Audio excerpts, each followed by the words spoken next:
Do you have a good intro, or are we going to say something? Well, I thought the good intro was I recorded you playing the fucking song. And I was like, oh, that's going to be cool. Oh, we're still live? Are we recording? Are we on right now? Holy shit. Yeah. No, we're not doing that again. And then that one into the ground. you had your... This is the stupidest opening ever. That was like 6 minutes of crap. I'm talking about this guy I know who committed suicide. That's all being recorded. Well, I was going to cut it out. Shit. Yeah, this definitely needs some editing. I think we should just start again. Yeah. Let's just play the song and Okay, so everybody be quiet.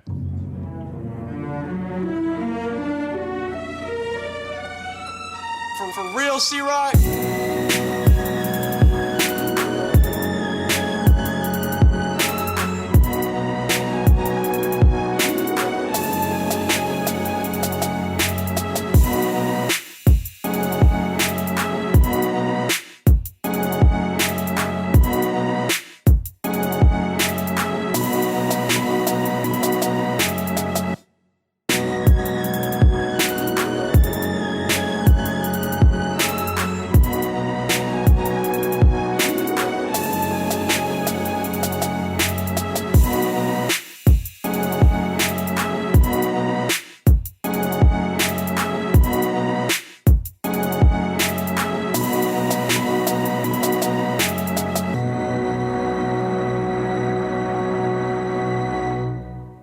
Oh, yeah. Here we are. Welcome to Bondcast, James Bondcast. I'm your host, Matt McGregor, and I'm here with my co-host, Harris McCabe. How you doing, buddy? I'm doing good since the last time we spoke. Yeah, it was a long time ago. Yeah, it's several somethings. Yes. I'm here with my other lovely co-host, Colin Shaw. How you doing? More lovely than ever. Nice. Awesome. And, of course, we're sitting here with C-Rock. For real, C-Rock? For real, C-Rock. That's it. So, should we open with that? Or so it's like going to be beat? No, I think that? you should. I don't know how. Because I'm really excited about that. I don't know how that's going to play in the opening, but make that the is a beat. great song. I mean, It's going to be the best beat I've ever made, regardless of James Bond or not. How has no one ever sampled that? Someone has to have sampled that. well, Robbie Williams sampled Robbie it. Williams did it for a But song. for I'm Millennium. saying for a hit, for like a rap song or something. No. I don't know. Yeah, that's... I mean, we gotta bone up on that. I mean, it could be. I'm going to find that out while you guys intro the show. All right, great. So today we're talking about 007, number 5, You Only Live Twice. James Bond, they said, hey, let's send him to Japan and see what happens. We got to get that. What year is this? 1967. They took a year off. Yeah. You want to talk a little bit about how this, because we have some sort of preliminary stuff about how this movie got made that might be interesting in terms of, so originally the last movie that we did, Thunderball, at the end of it, when it first appeared in theaters, it said James Bond will return on Her Majesty's Secret Service. Mm-hmm. They realized that they would have to shoot that in the winter because it's very ski oriented. It didn't time out with what their production schedule was, so they basically... But pretty quickly, like they changed it while it was still in theaters, right? Yeah, and they actually changed the end credits while it was still in theaters to read You Only Live Twice. Or maybe did they just leave it blank? I don't know. Either way, they decided to make it a whole different film. Sorry, time out. You're just making a little bit of rustling with the cable keeps it. Whenever I do this... No. That's what I thought he was saying. I would go like that or something more. We're having technical difficulties, everyone. That's better. Just don't hit it with your junk now. Cut that out. Do we really want that? No, right. Matt wants no cuts. You got to talk to Matt. He's the EP. Matt, you're exhausting. It's live, guys. It's live. We're doing it live. All right. So the bottom line is they decided to do You Only Live Twice, which is, in the words of screenwriter Roald Dahl, the worst Ian Fleming novel that he ever wrote. He said it was basically more like a travelogue. It was like Ian Fleming went to Japan, saw a bunch of cool shit, and was like, hey, James Bond goes to Japan and sees cool shit. Said it didn't have any kind of a plot that he could work with. So he took liberties. Originally, they had planned to... they had another screenwriter that was working on it. They decided nothing he was doing helped or was worth it. So they brought in Roald Dahl, who is the famous author of Charlie and the Chocolate Factory, Matilda, James and the Giant Peach. How do you say his name? Roald. Really? Yes. I thought it was Rolled. I thought they both rhymed. I thought it was Roald Dahl. Roald Dahl. That's how I say it. I thought it was Ronald Then I feel McDonald. like I'm helping as a public service announcement tell you all that it's Roald Dahl. Okay. Anyways, so he was an interesting guy. Was in the Royal Air Force in World War II, and was a close friend of Ian Fleming's, and was asked to write this. And this is, of course, after Ian Fleming was dead, and was asked to write this, in his words, shitty Ian Fleming novel.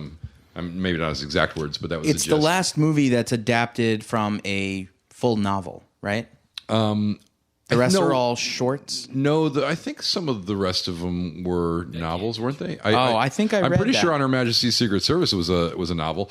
Anyways, we'll leave that up in the air. Maybe we'll do a little research and come back to that. But We won't. The bottom. We won't. The We don't do bottom any line research. is. What we say is law. The bottom line is, it was a complete novel.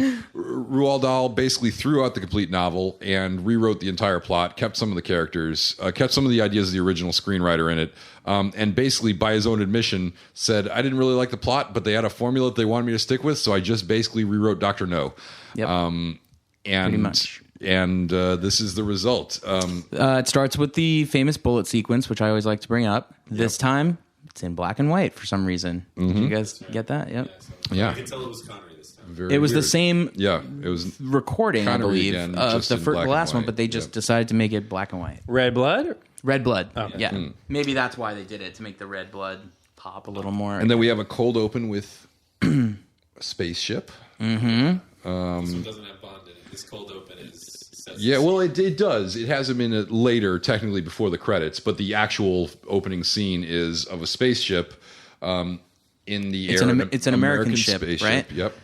American ship is just floating around, and in totally unrealistic ways, a guy exits the ship and spacewalk. to do a spacewalk, and he's connected by a tube, but he just he's in the ship, and he just opens the door and just pops walks out, out. yeah. The ship is always also like completely still. It's in orbit, but it's just like completely still in the middle of the screen. This was the Yes. first Bond movie, and there in the past ones there have been some bogus special effects and things like that, but this was the first movie that I really felt like, yeah, they just were in over their head in terms of special effects. The space stuff, the space effects are very dated. And there's some other effects later on that Yeah. I'll talk about. They still look expensive, but it's like It just, but yeah. the space thing is totally wrong though. It's what they do in all the outer space scenes is physically impossible.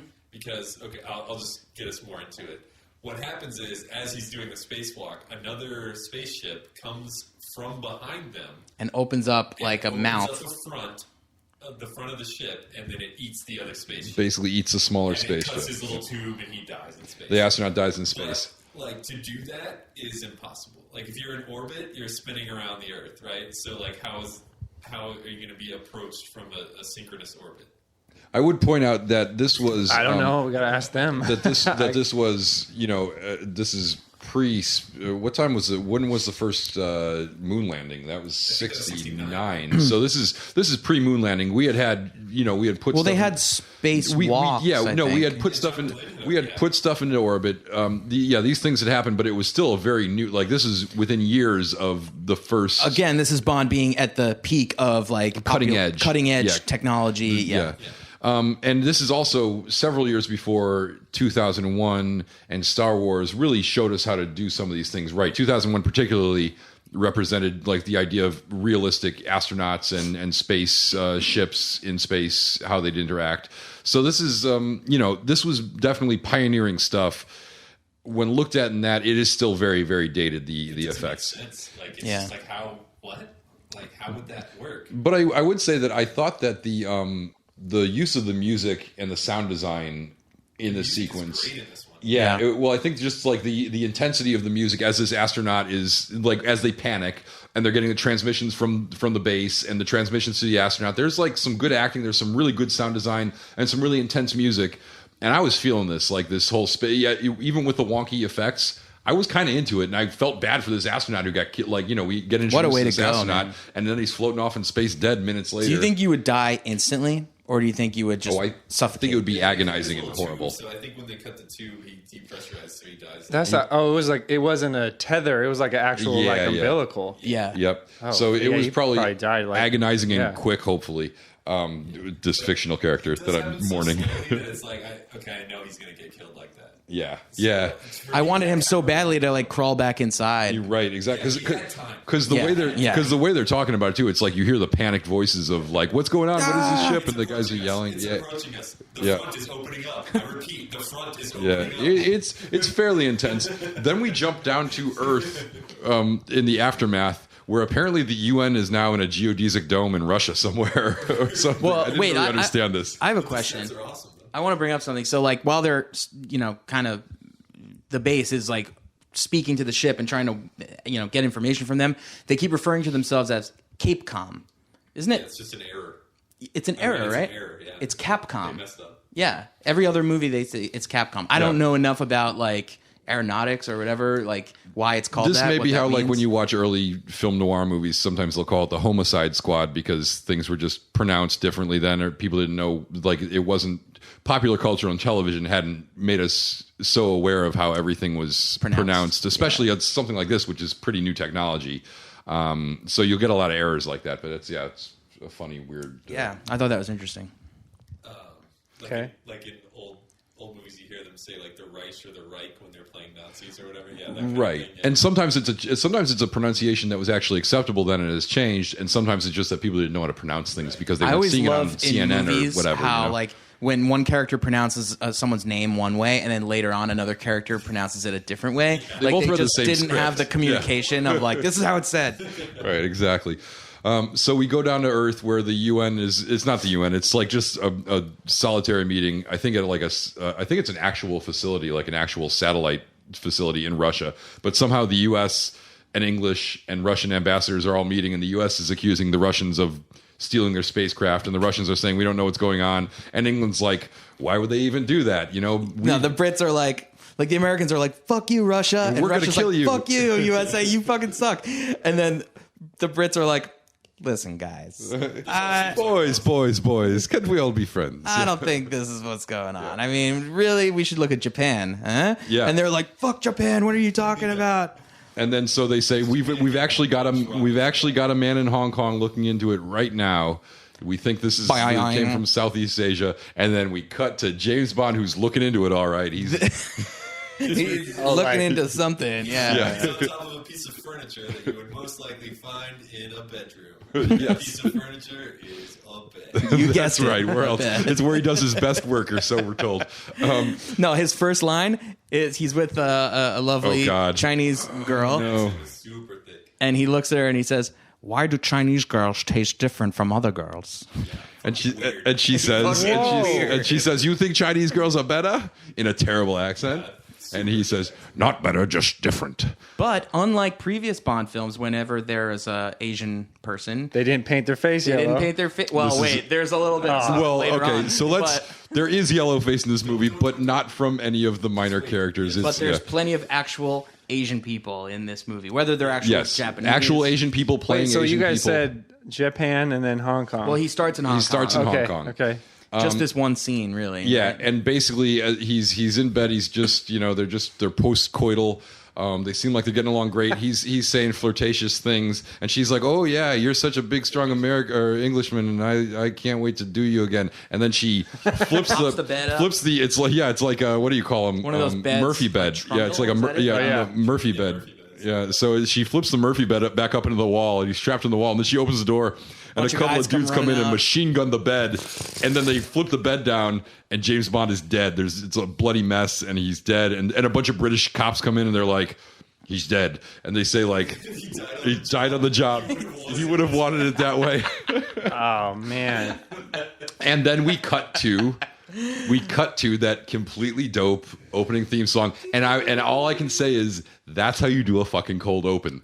That is a good cold open. Yeah, I really very enjoyed good that. I remember watching that. So this is another one that I remember watching on TV when I was like too young to really understand things, and I remember being like kind of traumatized because I didn't realize that they wouldn't actually kill off the main character of the James Bond franchise 6 minutes into a James Bond movie. So like I was like, oh my god. He's dead. Yeah, absolutely. Your dad's like, "Man, you're stupid." Where's your dad from? So, yeah. Interesting enough, the girl in the Hong Kong scene at the beginning actually later played Madame Wu in the poker scene in Casino Royale. Really? Yeah. So Yeah, there's a bunch of. I found out that table at Casino Royale is all cameos of previous. Yeah, Casino Bond Royale had a actors. lot of cameos from minor players in earlier movies. So last podcast, you guys pretended you hadn't seen any movies after the one that we were on. Oh yeah, Casino Royale. What? I don't even know what I'm talking about. Yeah, do we have to keep doing that? Well, no, I think just when we're talking about like. You can't reference it saying it's better or worse or something like that. Yeah, you can't say like Thunderball sucks because Casino Royale is awesome. These rules are confusing, so I'm pulling a Connery and ignoring them. Wait, so Connery's dead? For real? We'll get to that. First, we got to talk about this opening theme song and this opening title sequence. We got Nancy Sinatra. I'll say this: the song is a 10. The title sequence is like maybe a 4. I'm totally on board with that. Fuck. We have Nancy Sinatra playing what I think is maybe my favorite Bond song ever. It's got such a good hook. It's at least top 5. Yeah, it's amazing. It was actually. Do you have it queued up? Can we play it while we're talking about it? It was actually written by the regular Bond composer of the Bond theme, John Barry. And obviously the lyrics were written by a lyricist, but John Barry actually created this song. He wanted to have a little Oriental influence because this song takes place entirely in Asia. Can you say that word? Oriental. They say it, so we can. Okay. Yeah, it is a dated word, but that yeah. So originally they wanted Frank Sinatra to record this song. He bowed out, so they had his daughter Nancy do it. Nancy does not have a great voice, but she did have a hit the previous year with These Boots Are Made for Walking, so she sort of kept that tradition alive of like a pop star doing the song. You don't like her voice? And it just doesn't have very good range. She's fine. It's a perfectly adequate performance.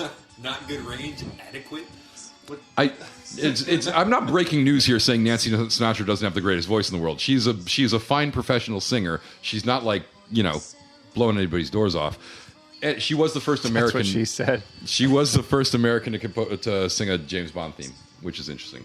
But as Matt said, is Tom Jones not American? He's British. Is he? They're all. What? Have you ever heard the man talk? No, I've only heard him sing. Is he in Mars Attacks? Well, I think he's Welsh actually. He's got like he's in Mars Attacks, and he's got American. a very thick Welsh accent. Or British accent at least. I think he's Welsh.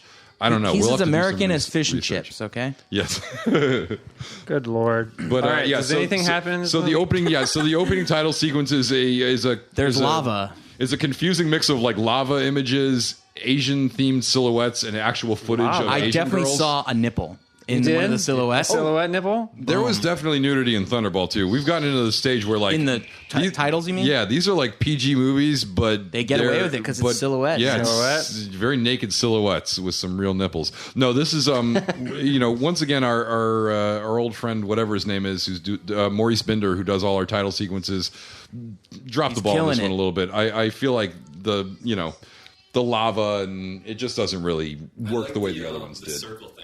Yeah, I do like the circle things too. I don't know what they're called, but they're not really used right very effectively. It's like a cool idea, but it's it's there's your boy. But the song is just so good. The song is so great it carries the entire thing. Ken Adam is the production designer. This is like his.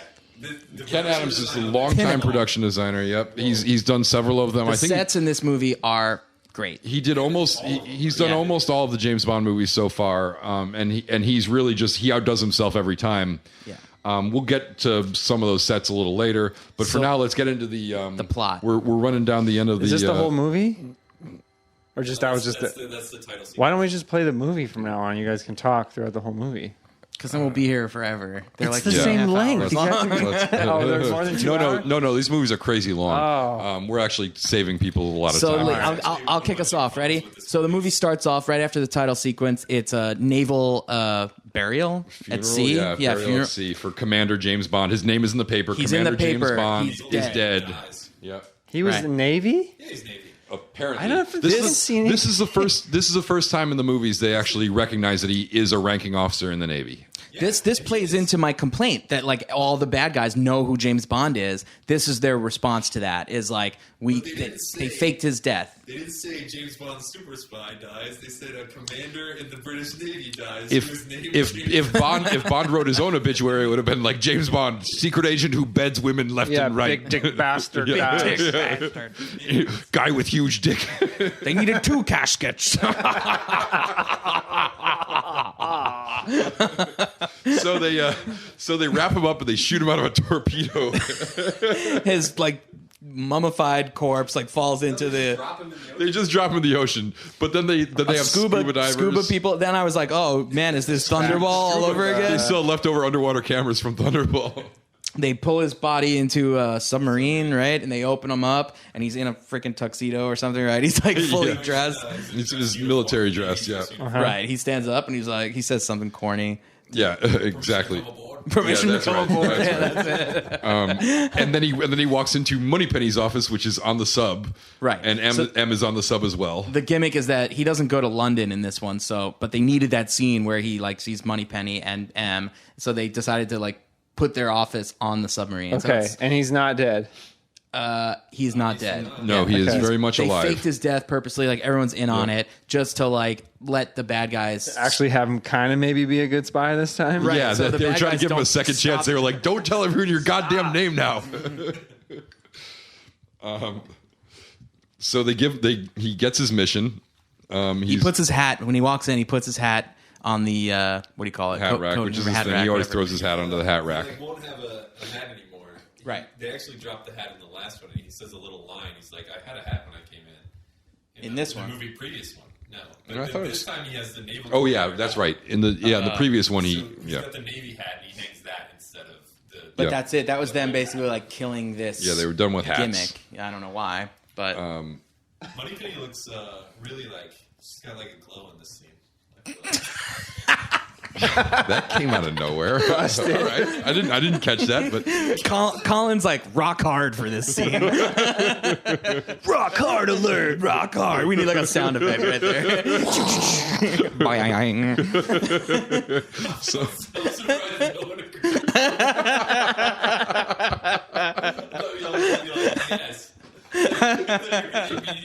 God, you think she was in a bikini or something? Come on, man.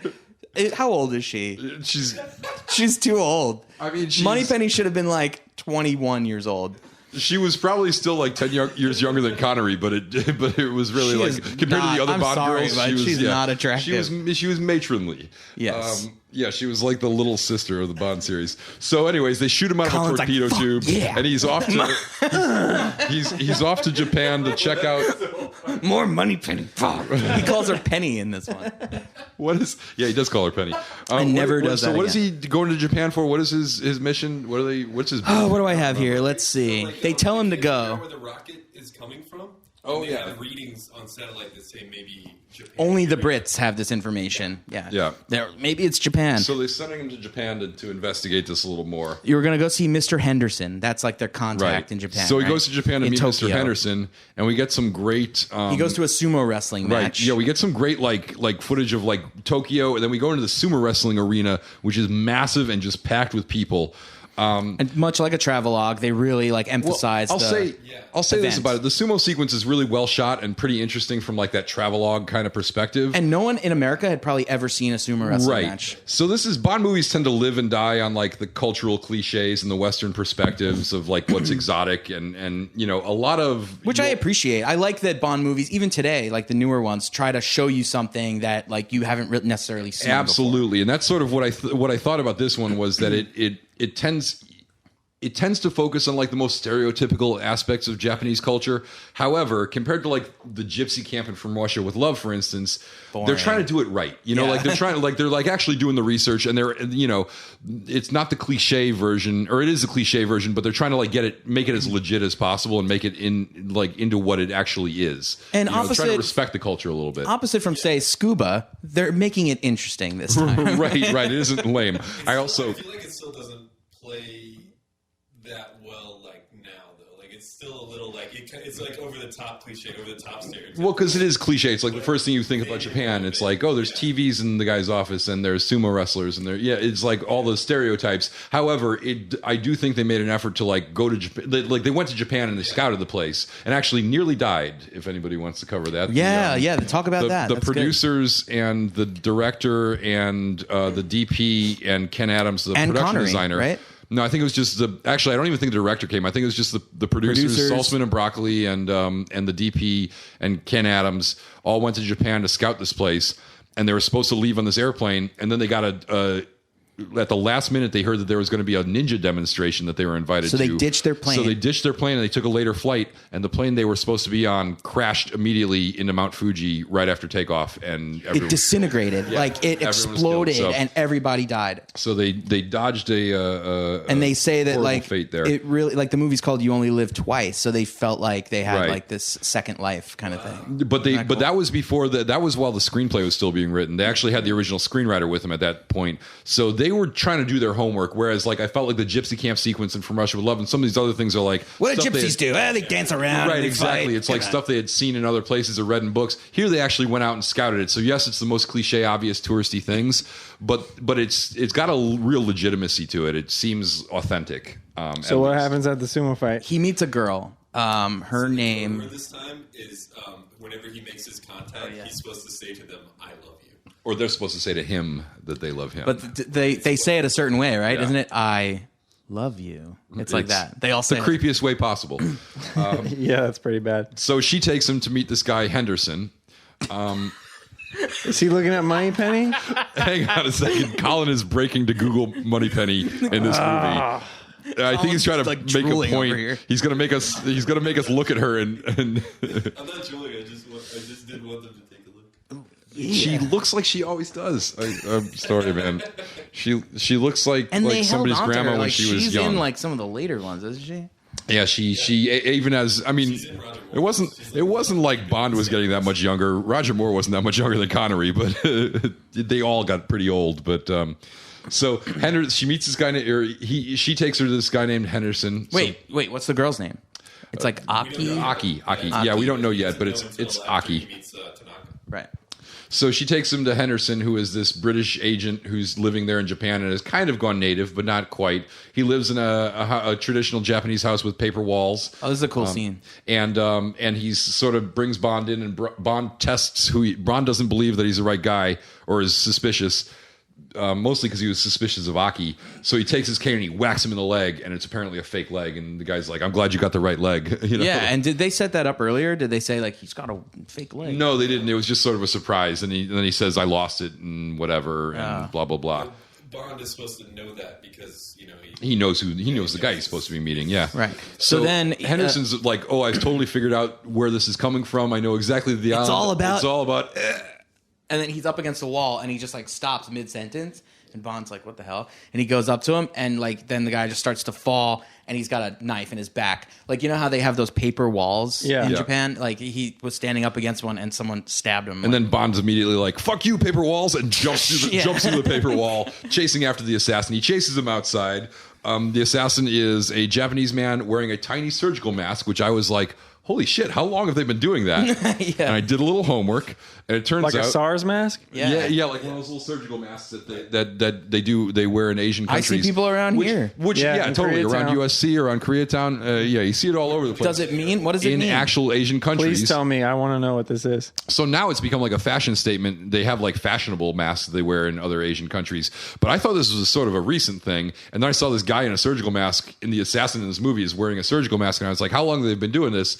Turns out it's from like it's the early part of the 20th century.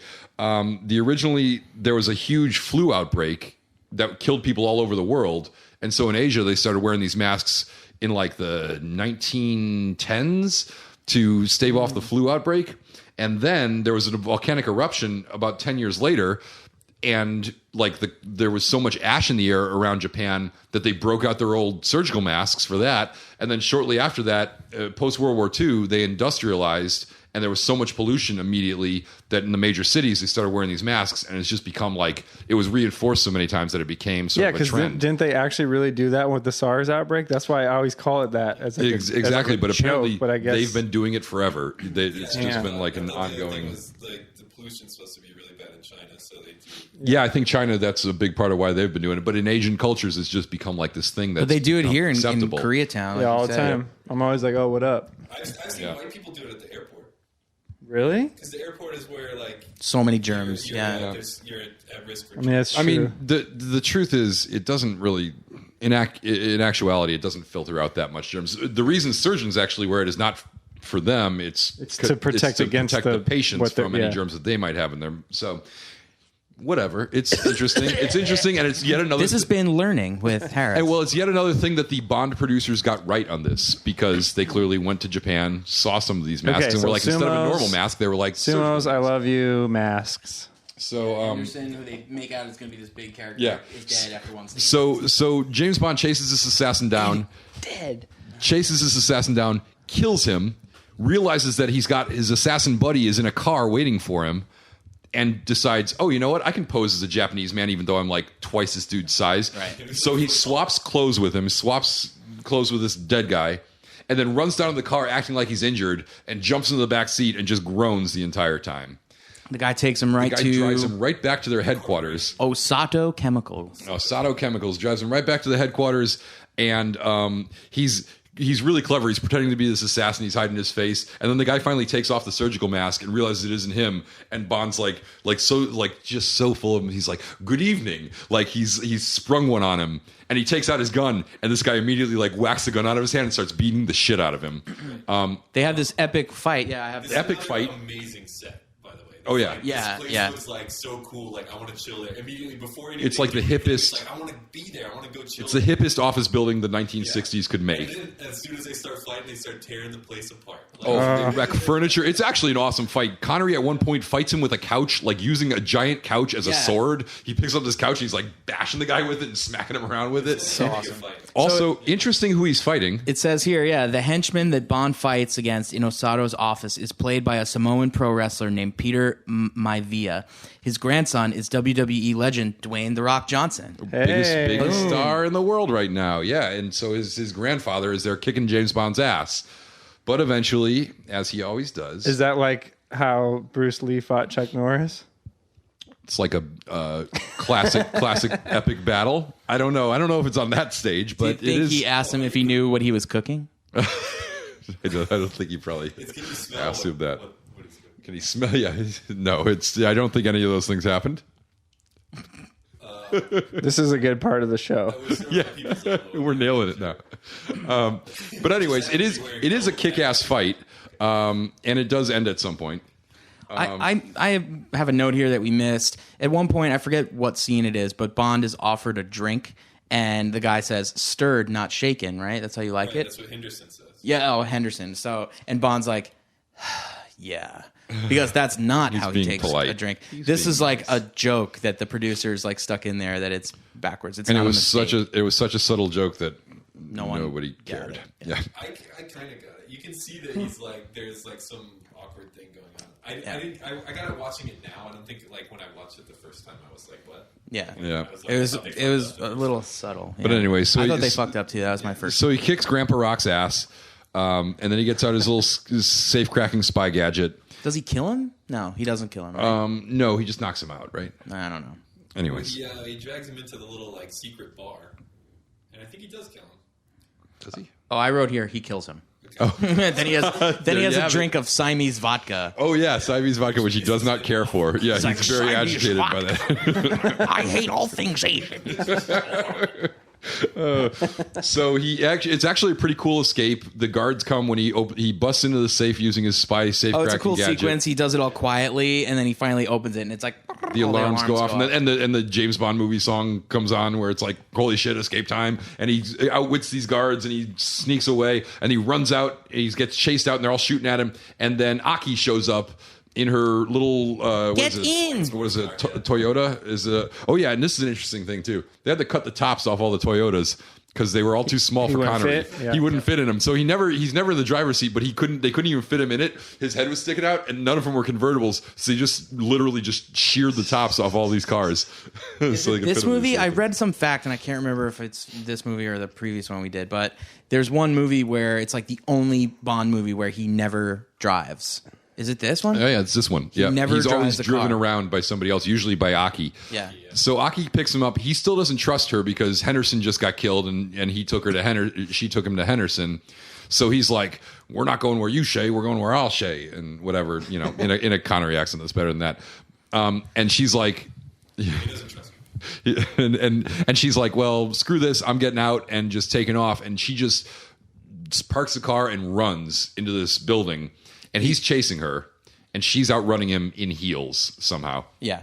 Then I wrote here, he's chasing her, and then she stops, and he stops, and then like the floor opens up, and he falls, and I wrote, he falls down a fun-looking slide. my notes were awesome! ! Trapdoor slide! 3 exclamation points.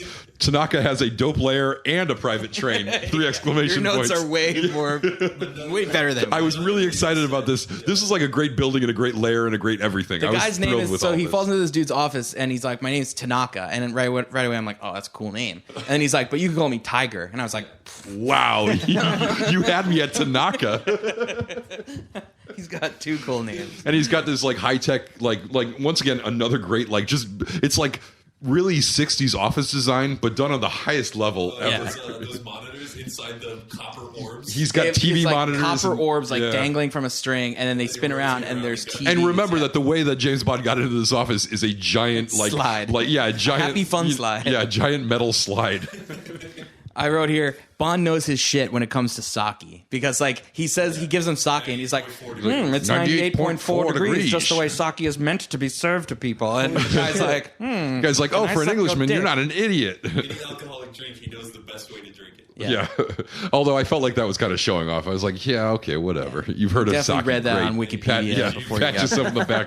The first Wikipedia ever. When it was called Encyclopedia. At the beginning told him to brush up on his Japanese, and he's like, oh, well, I took Oriental languages at Cambridge. Like, when? She gives him a book. It's like How to Speak Japanese or something. Yeah.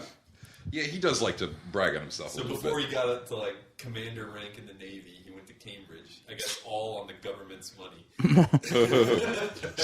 He's just living off that government teat. Just go bang out some girls all around the world. So then Tanaka sets up he gets Bond the hookup. He's like, look, man, you can crash here. He's like, look, I got. He's he gets weird with it too. He's like, take your pick, and Bond's like, take my pick of what? And he turns, and 5 beautiful Asian women walk in, and then they bathe together. Not just Bond and the women, Bond and Tanaka, and they scrub them down. And Tanaka's like, don't worry, in Japan, men come first, women come second. Yeah. Once again, Austin Powers made hay with that little gag. So but it's very weird, but whatever. They bathe together. It's a fun experience. It takes you away from the movie. Doesn't he makes fun of the amount of he's like they've never seen a man so hairy with so much chest hair, and he's like, Japanese proverb. Old Japanese proverb: bird never make nest in bare tree. It's really Whoa. Now they're not gonna get. They're kind of talking business. When he's saying that, he's naked talking to another man who just brought in bather women. Yeah, it's definitely it's like a Game of Thrones sex position type of scene where they're supposed to be talking business, but there's also chicks in bikinis bathing them. It's pretty much what I had imagined. Spas here in LA were before I had gone to one, and then I went and got incredibly disappointed that I was not scrubbed down. And crabs. Yeah, this is where you were talking about okay, they really went to Japan, they really got some of the real culture, and they didn't overdo it. This to me is where they overdo it. It's okay, well, the one of the main attractions of Japan is misogyny. Yeah, exactly. Yeah. And it's oh, wait a minute. Here's what Japan's got going for it: the patriarchy is strong here. Right, yeah, it's too much. But there are a couple strong things. Aki, she always saves the day. She's always rolling up in the white sports car, and she's like, get in. And she's she just always knows where to be. And then there's a woman later who she does something that I don't even think is possible. Well, we'll get to that. I have a feeling I do. Yeah, I would just say this: that characters with names in the Bond movies slowly get a little more personality and a little more, autonomy. But the faceless girls that get paraded through James Bond's life tend to still just be, they're just women. It's definitely. So what do we glean from this scene? I think he learns that he shows him the photo, and he's like, a woman was killed for this photo, and then he was like, what? It's like a photo of boats. Yeah, it's a boat, and you see the island behind the boat, and he's like, what's in this picture? I thought this was all terribly boring. Basically, it was like it was, and that's why I think they were trying to spice it up with some bathing, but it was, just awful. And he goes to investigate the boat, which is also he has boring. A big chase and it's like assassination attempt. There's a car chase.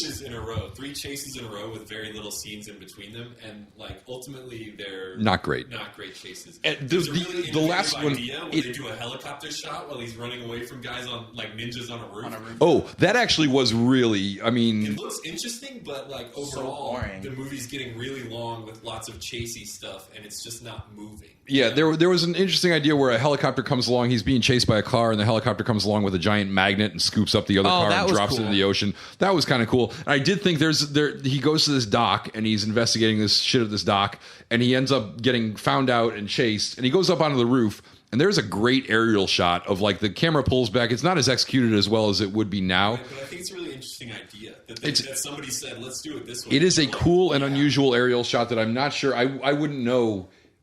I feel like I've never seen something earlier than this. It's something that's semi-common now to pull out and see the wide of a guy running across a rooftop, basically just fighting. He's 20 guys are chasing him. They're all coming at him. He's fighting them off one by one. But we pull away and we see it all. It's tiny because we're pulling way away to see this whole. How many you can see all the guys that are chasing him, and they're coming from every direction from very far away, and we can see where he's got to go, and he doesn't look like there's any end in sight. It's a pretty interesting. It wasn't executed great because technologically, but it is an interesting shot. Yeah, it's a cool idea, and the idea of he escapes by jumping off the roof onto these pallets, and that was cool too. I thought there was a lot of totally fake to me. Yeah, I know it was totally fake, but it was a cool idea. Are soft pillows, and they're not follow you. Well, hey, they have to ship a bunch of soft pillows somehow, Colin, and if you've got a better way to do that, their pillows. Yeah, there's pallets of soft pillows, and he recognizes that. Somewhere here, they introduced Mr. Osato, the guy who owns the chemical company. And his social secretary, Helga Brandt. Yes. Who's the same woman from the last movie. The same redhead woman, another Spectre redhead woman. Not the same redhead woman, right. but basically another, apparently, caricature. Same idea. If you look sort of like Anne Margaret, you're probably a Spectre agent in a James Bond movie. Mm-hmm. Okay. So the other thing I was going to say about the helicopter shot is it was really cool because I felt like the movie before it was really super formal with a lot of static camera.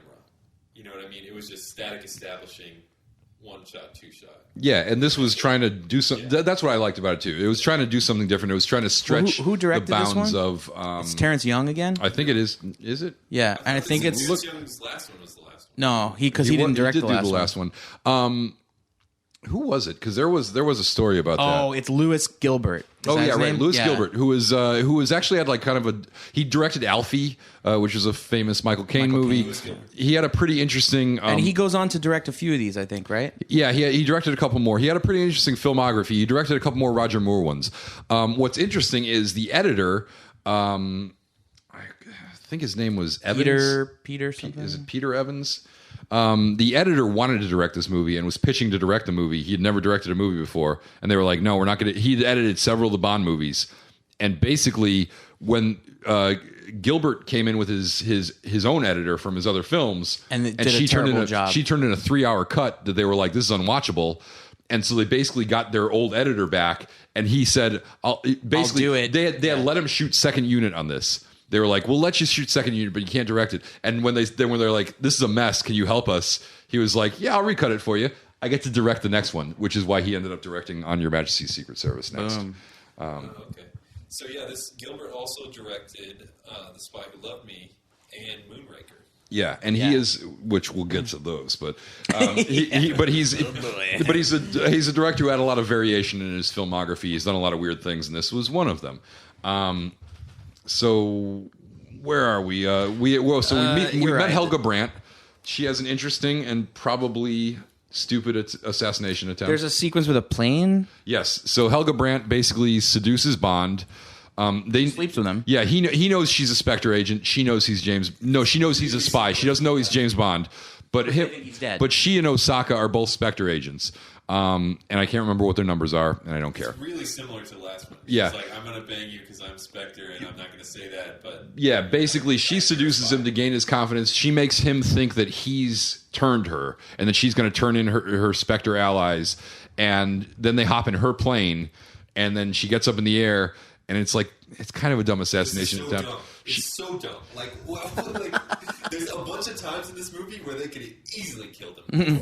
Just shot him in the face. They should have just shot him. And like, once again, Austin Powers had spoofed this great where it's just like, we just grab a gun and shoot him in the face. Wait until after they sleep for like 8 hours, get in a plane, fly somewhere, then say, oh, you know what, I'm just going to get out and lock you in the plane, and then it'll probably kill you. And she doesn't even handcuff him. Right. She pushes a button that basically puts down his tray, tray service. 2x4 comes out. It's basically his tray, his dining tray in the plane comes down over his hands, and he's like, just happen to be here. oh no, my hands are under the dining tray. And he basically pulls one hand out, karate chops the tray in half with the other hand, and then hops into the pilot seat and steers the plane to a safe landing. You know, and wait, a safe landing where it explodes eventually. He can jump out, yeah, but then it explodes. It lands. He jumps out. It explodes. And meanwhile, she is parachuted to safety, but she hasn't done what she was trying to do, which is kill this guy who she doesn't know that he's James Bond, but she finds that out later. And anyways, so James Bond goes back and calls Q in. Oh, this part's cool. They need to investigate. They need to investigate these volcanoes because they feel like there's some shit going on in some of these volcanoes. He asks for the little Nelly. Little Nelly. So Little Nelly is an auto gyro, which is like a baby helicopter with a shit ton of it's got more guns. But what makes it so? It's like a helicopter that flies kind of like a plane, right? Like it takes off. Right. It doesn't just basically it's because it's so small. I think it's that it needs like that forward momentum to get it going because it doesn't have like huge blades. It's a tiny little. It's a tiny. Yeah, it's a baby vehicle. It's like he's in like a little go-kart. And it is so laden with missiles and flamethrowers and mines and shit. It just has so much. It's all weapons. But they build it up like it is the coolest thing. And all I could think as I'm watching it is like, this looks so lame. Yeah. He wears like a stupid helmet that has like a. Oh yeah, he wears a helmet with a weird little camera on it. I totally agree. I've never liked this part. Also, there's something weird about this. Is like this is the only we do get Q, and he does give him the gadget, and they build it up, and it's like, what the fuck is this? But also, he has a bunch of other gadgets in the film, but they aren't from Q. They aren't like. They're from they're from Tanaka, who we'll get to that. Well, the safecracker. The safecracker. Yeah. He just had that. I don't need Desmond Llewellyn. They set it up. Yeah. I don't need Desmond Llewellyn explaining every freaking gadget to me. I can just assume that he got some other. Like I don't need to see that happen every time. All right. Anyways, so they actually bring little Nelly in like a dozen suitcases in little tiny parts, and they assemble it, and then he flies off to investigate the volcano, and is immediately accosted by five full-size helicopters with machine guns on them. This doesn't make sense, right? We're like an hour into a 2-hour movie, and they're like, well, maybe it's somewhere around the volcano, and then 5 helicopters come out of nowhere at the volcano, and you don't know it's under the volcano. Exactly, yeah. They don't put 2 and 2 together very fast. They're still like, well, this is suspicious, because all these helicopters trying to murder us. We do have I thought that the special effects, the practical effects didn't age well for this helicopter fight, but I thought the aerial photography was really good because he basically out dogfights. He kills with his massively armed tiny little baby gyrocopter.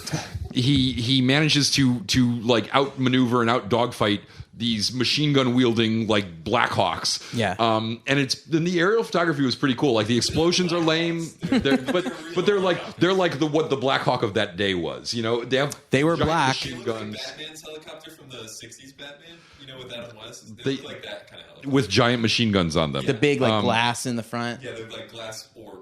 Yeah. Also, the aerial photography was good and costly because one of the cameramen lost a leg in the rotors during filming this. So a moment of silence for his leg. That's in the long rotor? enough. And that's how he lost his leg. Yeah, it was. He was shooting down on one, and yeah, damn. yeah. Okay. So Bond doesn't find anything. He says there's nothing here but volcanoes on this island. Like, I don't get where, if they have a secret base, could be I don't get anywhere. what these attack helicopters are doing out here, but but I think it's pretty safe out here. So nothing to see here. They kind of do the first scene again, but now it's a Russian spacecraft, and that gets swallowed by the Russian space launch goes poorly. Yes, it gets swallowed by the thing again. So now the Russians. Scene and just as slow, by the way. Yeah, it is. And the Russians now think it's the full disclosure. Americans. I fast forwarded through that until the Russian thing had been swallowed. This is a long movie. Like, I'm just gonna go ahead and say it now. Like, one of the things I feel about this movie is what was the runtime in this? This wasn't any longer than the last. This wasn't one was longer actually than Thunderball. short. This was shorter than Thunderball. Yeah, but it feels. Oh my God! I don't think you remember how long those underwater sequences were already. I had to watch Thunderball in 2 parts. Yeah, it's funny. I did say that the underwater stuff is then you got off easy on Thunderball watching it in 2 parts. I watched both of them continuously, and this one didn't feel as long as Thunderball. This one didn't feel that long to me. Also, yeah, maybe I was into it. Or something. We might have a different. Anyways, So what happened? So the Russian launch goes poorly, and then the spaceship eating rocket comes back to Earth, and we see our first view of this enormous and cool volcano layer. So the rocket lands itself, which I think is technology that we just figured out how to do. I don't think they had that. I don't think it was still it was where they have rockets. Yeah, right, exactly. But it's a big deal. It just happened 4 months ago. This was an era where people parachuted into the middle of the ocean in capsules that didn't have any controls at all. Yeah, this was sophisticated sci-fi futuristic stuff. So this thing lands itself inside the volcano. There's this secret massive base that's inside the crater of a volcano. Ken Adams knows what he is doing. Yeah. It's got multiple monorails, a bunch of dudes in jumpsuits just running around. A helicopter pad. Everyone's wearing color-coded jumpsuits. This base costs more than the movie Dr. No costs. Just to make this set costs more than Dr. No. Moves. You can land the helicopter inside the volcano, and then it'll track the helipad away from the volcano. And the helipad and the monorail were functional too. Yeah, they built. So this is all built at Pinewood Studios in England. They used more steel building this than I forget some other you building. You could see in it from Japan. space. Yeah. This was a big deal. Yeah. So it was definitely, and also if you've ever seen Austin Powers, this was very heavily influenced Dr. Evil layer there. Yep. And there's also a Simpsons episode where he works for that one guy. Scorpio. Mr. Scorpion. It's almost the same. With ninjas dropping down. Yeah. Exactly. The Simpsons spoofed this movie very effectively there. So then we see number one. Number one. We finally see number one. Well, we don't see him yet. Well, we see his hands. And the cat. And he's petting the cat, right? And he's pissed off at Osaka, is that his name? And Brandt. Yeah. The woman. She's number 11. That's what they say. Osato, I think is the guy's name. Yeah. She's a double-digit number. Is it not 11? 11. She's 11. Yeah. So his 2 henchmen, his 2 underlings have come in here to report their failure, and he reveals that the guy that they had in their custody was in fact James Bond, super secret agent, bane of their existence. And Brandt's what? They're he's dead. We read it in the newspaper, and number one is And then they have to fess up that they both failed to kill him when they easily could have. And he goes, oh yeah, it's no big deal. Just go ahead and walk out on this bridge that runs over the piranha pool. and they both walk very hesitantly over the bridge. He pushes a button. Osato makes it.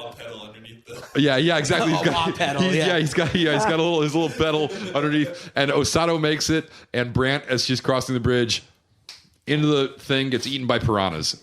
Those bubbles get her. Yeah, the little bubbles. Yeah, it can skeletonize a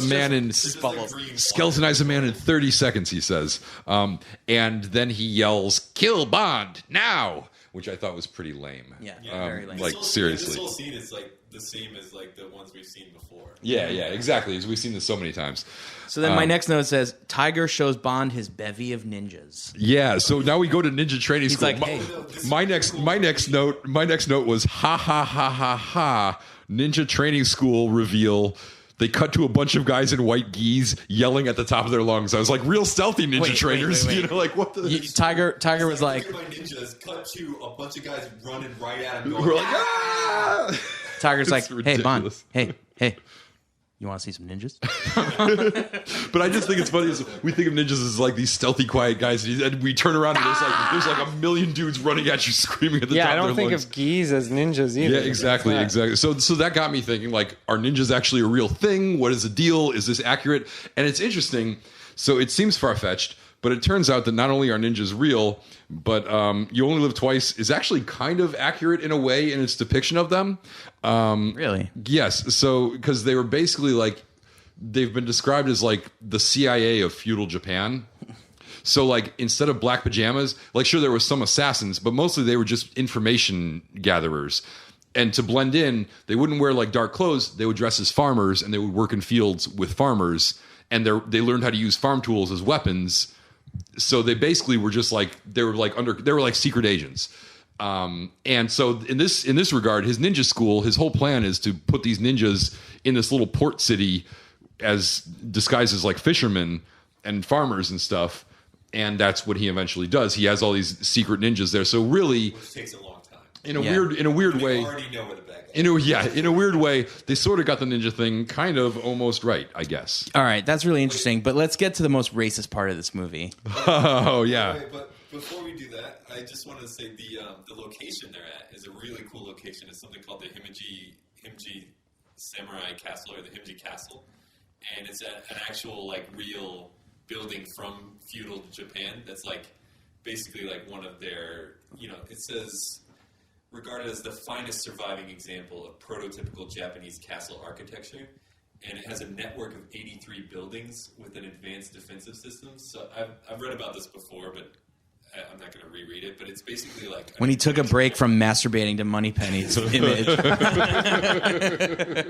man! Oh, that was a good one. Let's read more about this castle. Moneypenny and buildings. Rock hard. It was a pretty, once again, Bond movies. It's a cool looking building, and it's supposed to be literally an impenetrable fortress, because like if you try to go through, it's like 83 buildings, so like it's like a trap if you try to invade it, basically. Like, right, just got cutoffs everywhere. Yeah, Once again, dope location shootings in James Bond movies. Always find cool places to put stuff. Okay, now let's move back to All right, now let's move back to the super racism. So I wrote here, Bond is literally dyed and Japaneseified. Yes, yeah. Bond gets into yellow face. Cool. Not only is it they do that, they explain that he's going to go through like an advanced technical surgical procedure, and it's obviously just makeup and a wig. But to make it look even more special, it's done by the bather girls in bikinis. Yeah. So basically, Bond gets into yellow face, and modern audiences cringe. What is even the idea? So they're going to pretend that he's Japanese. They're going to marry him to a Japanese girl so that they could. So basically, they know this base is somewhere on this one island with a volcano on it, and this is a fishing island, and they want to get him and all. They have all these other ninjas. Now, I would wonder. They've got like hundreds of ninjas that they're training. How big is this village that like a couple hundred people could suddenly move to it surreptitiously as like, oh, I'm just another worker like you, and me and all my hundreds of friends. Like the village doubles in size. But basically they want Bond to blend into this village, so they're gonna dress him up as a Japanese guy, and he's into Aki, the girl, right? And so when he hears his plan, he's like, "Oh, I need a wife. Is she gonna be my wife?" And they're like, "No, we're gonna marry you to girl. Yeah, we're gonna marry you to someone who hasn't been in this movie yet." And she's got a face like a pig, right? Yeah, and then Aki gets killed. Yeah. So he goes through this procedure. They dye his skin. They put makeup on his eyes. Yeah, what is it that they actually do? Connery's already got kind of squinty eyes, but there's no way you can make a pale 6'2" Welshman. But they put like a jet black wig on him that like looks Japanese. But like, what is it? It's like it's a bowl cut. They give him a bowl. They basically change his toupee and his they change his toupee to a bowl cut. They dye his skin. Sideburns are like pointy, and they point his sideburns, and that is what it is. Don't they like put makeup under his eyes to make his eyes look skinnier? They lower his lids. I just noticed that he's like going like this. Yes. Like, a lot. Not only that, he's hunching his back. Right. Oh, because he's trying to look smaller. Yeah. Yeah. It's not Mickey Rooney in Breakfast at Tiffany's bad, but it is not great. Really bad. And the weird thing is like they don't explain when they drop it. It just gets dropped at some point. Yeah. He's just back to Connery like in a scene. Oh, so he got surgery and then he just got surgery? Yeah, kind of it's like surgery, quote unquote surgery-ish. So then his last night with Aki, because he's going to get married off to this other woman. This is a cool They're scene. spending their last night together because there's some chemistry going on there. He likes her, she likes him. They spend their last night together. They're sleeping.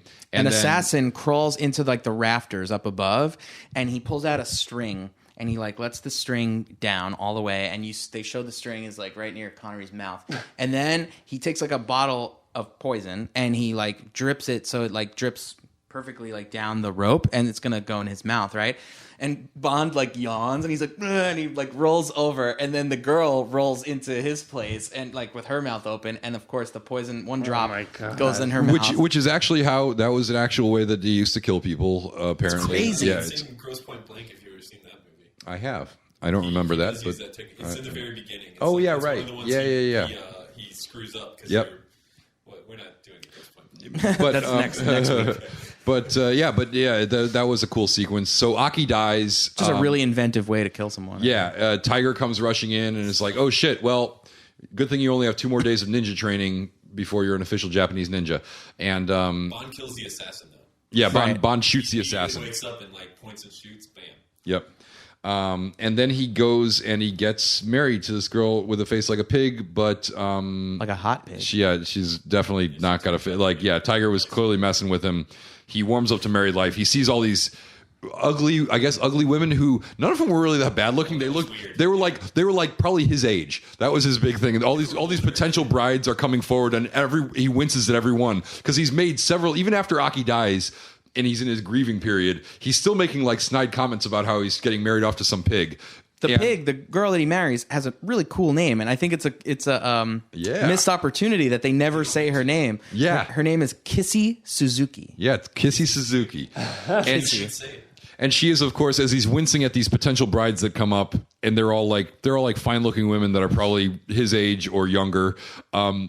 Of course, he gets the really cute hot one that's like 15 years younger than him. It's fucking weird because he's still doing the like hunching thing and trying to pretend that he's Asian. So he's got that going on, and then he's got this like weird vibe of like I'm pretending to like evaluate these like girls' looks, but I'm like also just like pretending I'm like just another normal Japanese fisherman or whatever. And he's hunching his back, and he's got this weird face. And there's like a close-up shot and a wide shot, and his face looks different in both of them. Mm-hmm. And like it's fucking weird. The entire thing's a mess. Fucking weird, yeah. So Bond and Kissy and all the other ninjas end up going to this fishing village, and then Bond and Kissy end up staking out the volcano.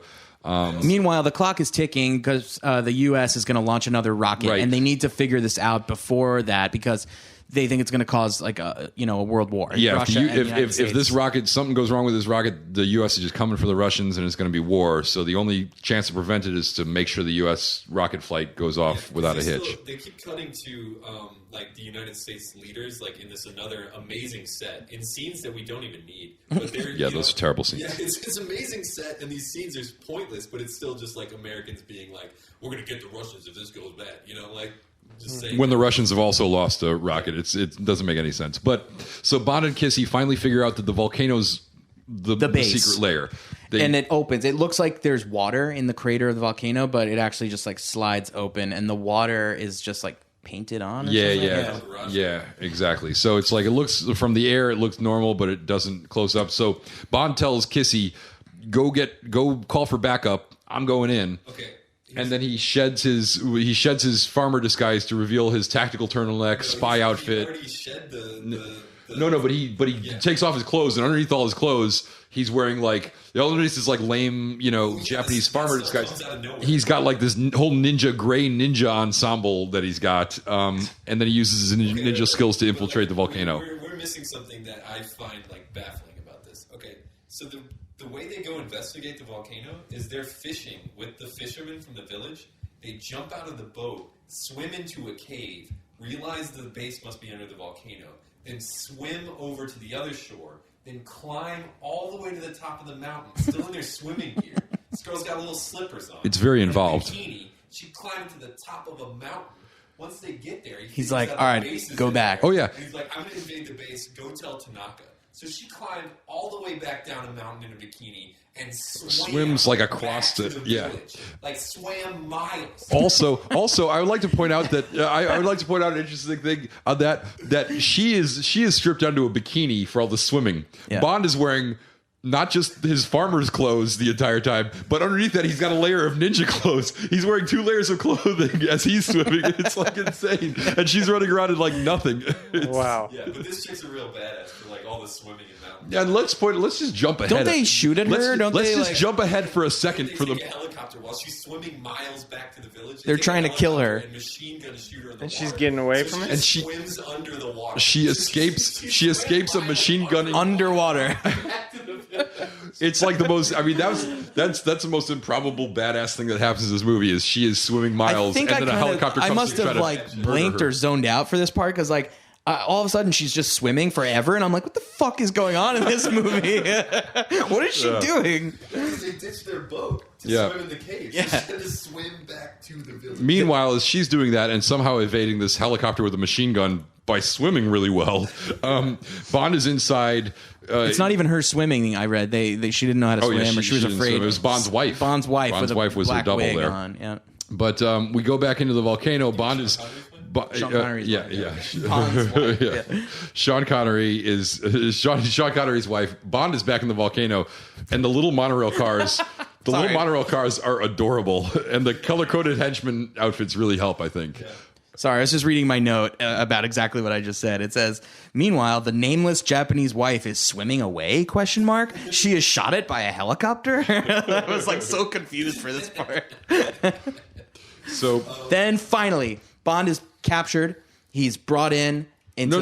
First he busts out the missing astronauts. He finds the missing astronauts in the base. Oh, yeah. And he busts them out, and then he impersonates one of them, despite the fact that he's in a Spectre astronaut suit, which I'm sure was too short for him. It should have looked like high waters on him. Oh yeah, and like before, you can clearly see it cannot go into space either because it doesn't fully close over his face. Yeah, and he's about to get on the Spectre rocket, and like he's stopped by number one, who sees on the monitor, and he calls him in, and he says something so lame. He's like, if that were a real astronaut, like he would never raise his hand to the left or something. He would never take his. They have like a little case where their hoses are hooked up to, and he's like, "You never bring it in." By the way, you can do a stupid crazy accent when you do Blofeld because he has a stupid crazy accent. Yeah. So finally, he's brought in, and it's makeup. It's a prosthetic. Yeah. The eye thing, yeah. Really which is why he never blinks on camera. Come on, because he can't. You know Donald Pleasance. From Halloween, Donald Pleasance. and Escape from New York, and That's The Great Escape, and a dozen other Donald Pleasance, Englishman, national treasure. So we finally see way over the top number of this one, role. and he reveals that his name is Ernst Stavro Blofeld. He's Bond's like number one villain. Stavro Blofeld.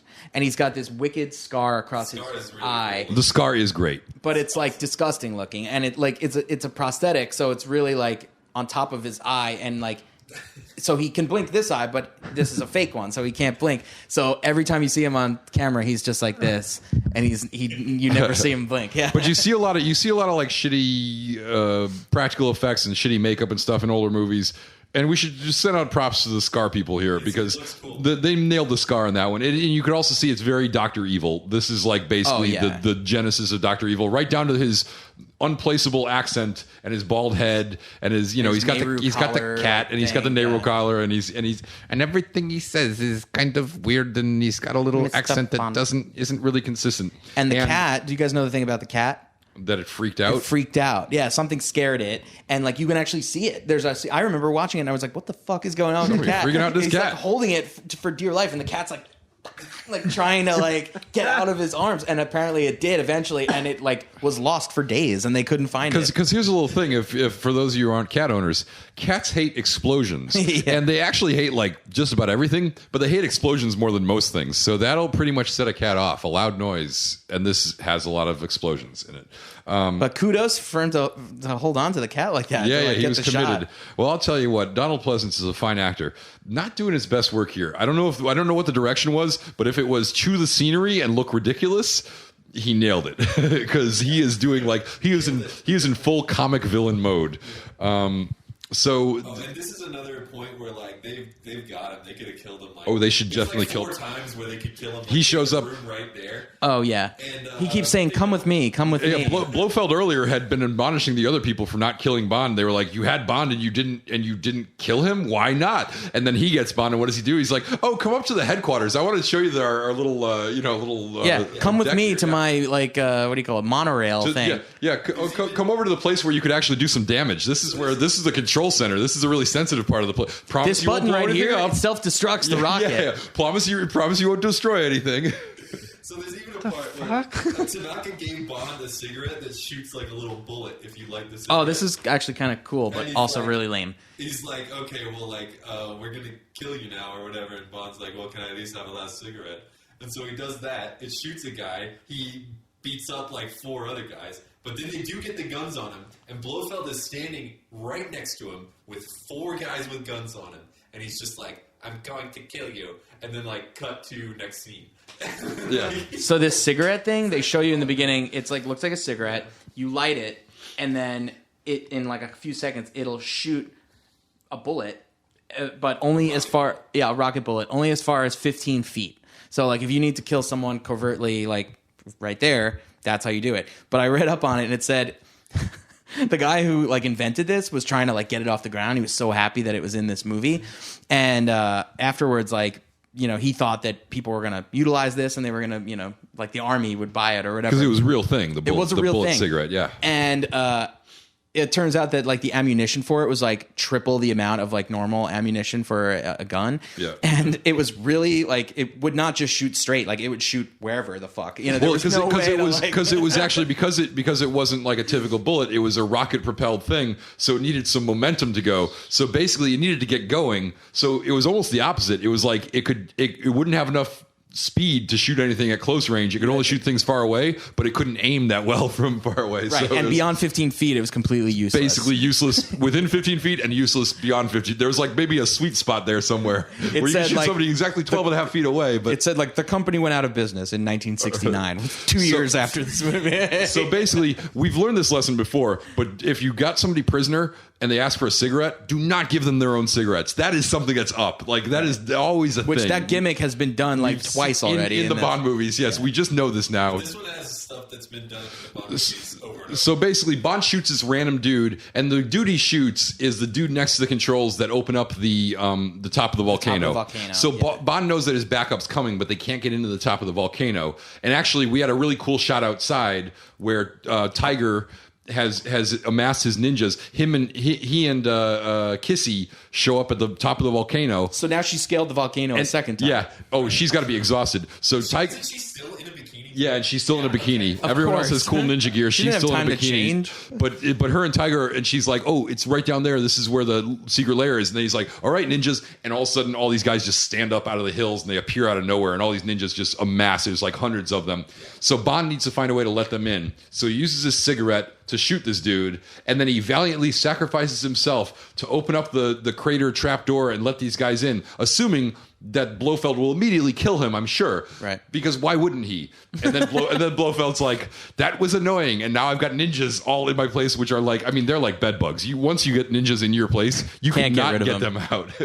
You gotta smoke them out. Yeah, exactly. So now it's like Hank Scorpio episode of The Simpsons, like guys just like falling down on ropes. They're rappelling down on the ropes. That was those are my favorite shots of the thing. Was these guys rappelling down on the ropes? They had one wide shot where they coordinated, like all come down at the same time. Yeah, they're all flying down these ropes. Cool. Meanwhile, you've got all these color-coded jumpsuit henchmen who are shooting them with machine guns. Because you need to be able to know who's a good guy and who's a bad guy. These ninjas in their gray ninja suits are shooting machine guns and also chopping people up with samurai swords. It is a whole brouhaha. Huge melee. Oh, I wrote. And also, there's like monorails going around. Yeah. Blofeld kills Osato, but not Bond for some reason. Oh yeah, that's a little later. But so they're in this little base where they run the controls and they're going to shoot the rocket up, and they launch the rocket effectively. And then at some point when they see all these ninjas coming in swarming the place, Blofeld is like, close the blast shields, and it's like to close them in this little room, and he's like, we are now impregnable, and of course they're not, but it's everything he says is just like, I just want to be like, oh, haven't you seen a Bond movie before? You Yeah. This? Come on, dude. This is not really great work here. And once again, does not kill Bond. How does the rocket launch not kill everybody? That's what I was going to say. Another bad science. Yes, not a good they science thing. thing. Rocket out of a room, they're all standing in an enclosed area. Yeah. No, so somebody should definitely have shot Bond in the head. But then, so we think that Blofeld takes Bond and Osato out, and he's got his gun on Bond, and he's like, "Now you will see the price of failure, Mr. Bond." And then he shoots Osato. Like, it's like, the price of failure is I'll make you watch me shoot my henchman in the head. Right. A guy you care nothing about. This is your fault. I hope you feel better about this. So, yeah. And once again... all right, so it's all-out war. Bond gets in a fight with this guy Hans, who is Blofeld's, bodyguard. Bond's fighting strategy for the beginning of this fight, questionable. He sees this guy who's much bigger than him approaching him, and he decides to just take the first punch right in the face. Basically walks into the first punch for some reason. Yeah. It's bizarre. Eventually, he throws him into the piranhas. It's not a good fight, and here's how he finally wins out in the end. This guy's been kicking his ass all over the place. It hasn't been like the most one-sided fight. They've been back and forth a little bit, but they end up on this bridge with the trapdoor thing, and instead of doing something clever, this guy's basically got Bond where he wants him, and Bond just somehow manages to flip him over his head into the water. So instead of all... flips him up and over. There's no gadgets. There's no outsmarting him. They're fighting. He's fighting a much bigger guy, and then at the end, he's like, "Oh yeah, I know how to flip people over my shoulder," and then just flips him into the water. This whole character is so extra. He's like another. We've already seen just random huge blonde guy, but we've already got like every other kind of Spectre henchman, including a new kind, the Japanese businessman. Yeah, but we do get the cool Bond song, the good action Bond. But then, song what does he say after he throws Hans into the river? What does he say? Bon appetit. Oh, yeah, because the piranhas eat him, and he says bon appetit. Yes, of course. And then, so now Bond finally figures out how to self-destruct the spaceship before it can eat the American ship. And he does it with 5 seconds. Does it with 5 seconds left. I don't know why he was struggling for so long. They cut back and forth between him looking at the monitor and him struggling with the switch. I thought he was gonna stop it at 007 as usual, but no. But he does it just before it's going to eat this other ship. So really, it's like right next to this other ship. Also, and an explosion happens right next to you. And somehow it's cool. It doesn't mess up anything. It's totally great. Fuck up your orbit, man. But they stay still. Blofeld escapes. He doesn't kill Bond, but he does escape. And before he escapes, he pulls the self-destruct lever for the entire base. By the way, if you remember, Roald Dahl said that he basically, just stole everything from Dr. No. Yep. This entire ending is basically stolen almost exactly from Dr. No. Everything about it. Impersonating, wearing a little suit to impersonate an employee, getting captured, randomly screwing things up, self-destructing base, everything. Once again, they swim to freedom, and somehow Bond gets a private lifeboat. Everyone else, there's like hundreds of people swimming out of this exploding base. That confused me legitimately. I was like, okay, so they went out and swim in the water, and then they all got lifeboats. But then they were by themselves. Yeah, they're alone. They all swam away together. Yeah. There's hundreds of people. Hundreds of these ninjas are swimming out of this place. The volcano effects look terrible. Somebody drops off lifeboats, and then somehow Bond and Kissy end up in a private lifeboat, and of course they're about to do it, and then.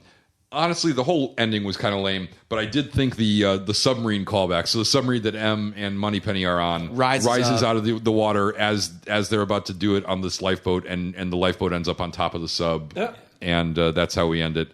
And yeah, that ending left something to be desired.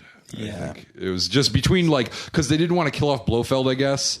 But so he gets away on the monorail you needed to build up another henchman because it just or have a better death for Hans because just throwing Hans into the piranha pit.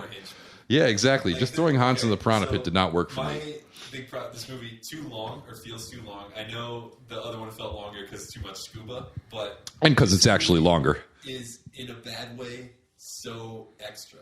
Like you get so many Spectre dudes, so many chases. So a bunch of cool stuff, but it's too much. It's you know what I mean? Even is anybody following me? You guys are we? I mean, are we ready to talk about our how many? Well, no. Before we do that, I have some interesting tidbits from IMDb I wanted to read.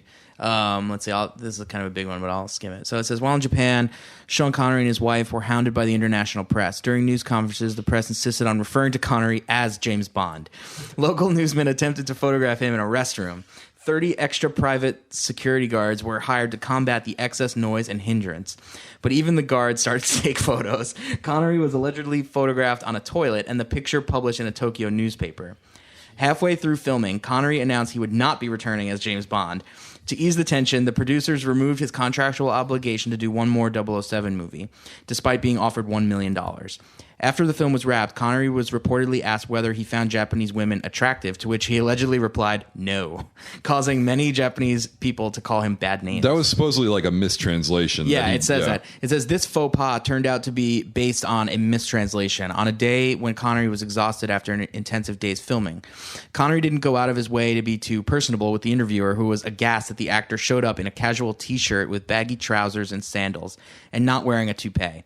Is this how James Bond dresses, he asked, to which Connery replied tersely, I'm not James Bond. I'm Sean Connery, a man who likes to dress comfortably. So at this point, Connery had grown very tired of the role. He thought the character was kind of boring at this point. The press was hounding him everywhere, and it was worse than usual in Japan. And he was getting typecast and finding that he couldn't do other roles outside of this because everyone wanted to cast James Bond. They didn't give a shit about Sean Connery. Right. I also read that, and I read he felt that he didn't understand people's fixation with the character, or like why the public liked this character so much, and I feel like you can kind of see it sometimes. He's not as into it. Yeah, and I didn't even know this, but he had a younger brother. Well, that's what I was just going to say. He was also annoyed that a couple of his co-stars from the Bond movies were in this movie called Operation Kid Brother with his younger brother Neil Connery, who starred as Dr. Neil Connery, a civilian younger brother of a famous spy in this movie, which is a shitty Italian like James Bond knockoff. That was what was there was a lot of James Bond knockoffs happening at this time. In fact, I think the James Bond knockoff Casino Royale featuring James Bond came out the same year as this movie. So it was like the spy craze. It was sort of like when Star Wars came out, everyone was doing space movies, including James Bond. And we'll get to that when we talk about Moonraker, which none of us have ever seen or know anything about. But at this point, the spy movie thing became really hot, and everyone was doing spy movies. And apparently, Neil Connery decided to cash in on that. I think he was a plaster worker before that, so he didn't have a lot going on, and just decided he did like that shit, like. So the last thing I want to read plasters. Here, it just says screenplay writer Roald Dahl later said that of all the filmed adaptations of his written works, this one was the only one where he actually liked the filmed results. Yeah, and he said that because basically the director didn't... Did you not see Willy Wonka, dude? Yeah. No, he liked it because the director didn't change anything. He took the exact screenplay and filmed it as is, and his big annoyance is that directors always change things. And I would counter that with, hey, sometimes screenwriters don't write very good screenplays, and you gotta change things. So it's like, I understand from a screenwriter's perspective how you'd be like, just film exactly what I wrote and it'll be great, but that isn't reality. Hey, you only live twice, you know what I'm saying? Yeah, Roald Dahl likes that idea. All right, so we ready for our ratings? All right. Me first, huh? I'm going to say, what did I give the last one? A 6? I'm going to give this one, I'll give it a 5. I enjoyed it halfway. That's what I was going to do. Really? Yeah, we rate them the same too much. Yeah, we do. All right. I will take the slightly different viewpoint of I really enjoyed this. I liked it a lot more than Thunderball. I didn't like it as much as, obviously I was the outlier on From Russia with Love. But I thought that I did not get the feeling that it was too long. My biggest complaint was that the ending was no, not the racism. I mean, the racism and the sexism I've learned to just kind of ignore. And I think it was actually less in this one than most of the Yellowface was a little, but at least the Yellowface was like a plot point and not just. It seems more racist. Yeah, but the Yellowface at this one at least was like a plot point of him being in disguise rather than just, hey, we're just going to cast a white actor and have him play an Asian person. I felt like that in that sense, this movie is a lot less racist. I thought they did Japan very well. I love the song. I love the cold open. I love the open. It's fun. There's a lot of Bond tropes and things that happen. The ending, that set is great. There's some great chemistry with the women that he interacts with. Yeah. I thought a lot of it worked really well. I thought the ending was so lame and so tired and so just Dr. No redux, but without the big Dr. No confrontation. He didn't have a fight with a main bad guy. That's what really kills this one in my mind. It would probably be if it had a good ending. The reveal of Blofeld is cool. Yeah, exactly. Yeah. If this and of course Donald Pleasant's Blofeld was a little much. if this had like a really great ending, it would probably be like an 8 or 9 for me. But given all, it's like a borderline 7, and I think I'm going to go with 6. It's also but pretty I really stagnant for a while that he's like only in Tokyo. Like I kind of wanted him to bounce around to a few I don't know more if places. I need globetrotting to make it a Bond movie, but I did feel like there was enough detracting from it that I'm going to begrudgingly put it as a 6, but it was nearly a 7, and it would have been higher if the ending had been better. So this is one of the ones, and I think the last one also is one of the ones that, like, we've talked about, they are kind of slow and they are of their time a little bit, but I think I know, each of us, like, getting involved with, like, liking these movies, like, comes from, like, way back and like, the marathon. And like watching a bunch of them in a row, just kind of leaving it on, right? And I think these ones are actually really good for that because you can tune out during the boring parts. Yeah, exactly. And well, I think on one of the earlier ones also we said this would be good with Dr. No. We said this would be good with intermissions as well. So like I read one of those things. It's like it doesn't age that well, but it's also good for what it is because some people like to appreciate it in a certain way, and that's the marathon. Right. I actually read that they double billed Thunderball and this movie commonly. Like throughout the years, they would always kind of like double bill them at the movie theater. It's right. The 2 biggest Bonds. Yeah. Well, I mean, and sort of to your point, when I watch a movie, I tend not to, and especially for these, because I'm trying to pay attention, I'm not checking my phone. I'm not checking my emails. That's how we watch things nowadays. People just check things, and I love movies, so I am focused on the film. I want to see every shot. I want to see how the thing is cut together. I want to absorb it as the artist intended. And I would say that, like, for a lot of these, there's some of them that I'm sure I will advocate watching that way. But for Thunderball and for You Only Live Twice and for Dr. No, I would say you can tune out a little bit. You don't have to be like totally engaged. This is a great one to like. This is why cable movies are. It works if you consume it in a different format. Yeah, exactly. Yeah, it doesn't hinder you if you are like, wait, how did he get there? Or because who gives a shit? And sometimes it doesn't even make sense. Exactly. Yeah. You don't know exactly what's going on in the whole story, but you still get the one-liner, and you still know it's like it's. The bad guys are trying to get it. To a certain degree, these movies do have a formula, and it's like eventually, especially this one. Now it's the 5th one, and this it's is like paint okay, by numbers. Yeah, we get it. It's paint by numbers. All the plots are driven by what is the main bad guy doing, or who's trying to kill Bond. I'm really looking forward to next week where we do On Her Majesty's Secret Service next month, because that is one of my least like watched or. Me too. I don't think I've ever seen it all the way through. Yeah, I'm optimistic that could be interesting. Yeah, I'm excited. All right. Bond will return on Her Majesty's Secret Service, but a new Bond. New Bond. Yeah, that's right. This was Connery's George Lazenby, last Bond movie. But not really. He would never do another Connery. one. A moment for Connery. Diamonds Are Forever, which I have seen. I'm not going to pretend I didn't see it. We're really flaunting our bucking of this rule. Okay, so we got it. What was it? So wait, what is the rating exactly? I just want to clarify that. Is it 005 or 00? No, or it's the amount of O's. So you're you guys are quintuples. Do we figure out what 6 is? Anyways, License to Watch. Is that what we're doing now? Yeah. That's how we got to wrap it up. Yeah. So I give this a License to Watch. It was fun. It was different. It was crazy at the end. Yeah. Watch it. Colin, shut up. License to Watch. License to Watch. Be careful of that bathing scene. Yeah, the bathing scene. Yeah, it is. And or watch it. Money Penny.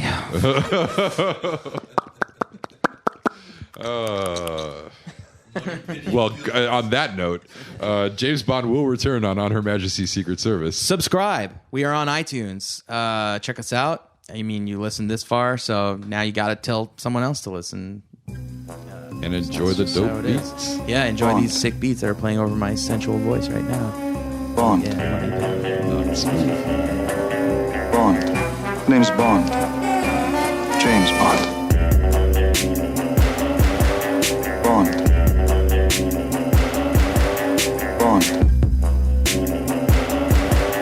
Bond. Name's Bond. James Bond.